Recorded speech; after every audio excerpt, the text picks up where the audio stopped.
Yan po, oh. Ito po yung mga sibuyas na nakuha namin nila doon sa bukid. Tapos, ginaganyan po nila.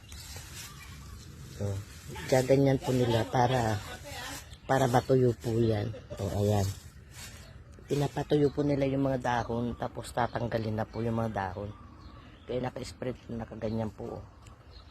Dinatag po nila ng ganyan. Pero, akala mo, ano po yan? Pero, ayan po, sibuyas po yan, oh.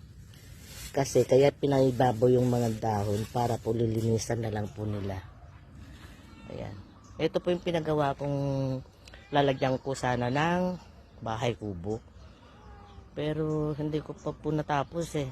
Kailangan pa pong lagyan ulit ng panambak bago pa semento ulit kasi bumaba na po yung kanyang lupa. Oh. Ayan po, nagkalat ang mga sibuyas dito. Oh. O, ayan po, oh, pinapatuyo nila. Oh, diba? Ayan, oh. Pinapatuyo po yung dahon para matanggal na po yung dahon.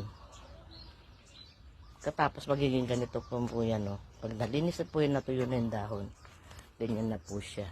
Oh. Tapos, ayan na po. Pagpalinis na. Oh, ito ba? Ganyan pong buhay ng sibuyas dito sa Narbacan, Ilocos Sur. Labawa po ito, dito ko pinanganak. Labawan, Cagayungan, Narbacan, Ilocos Sur.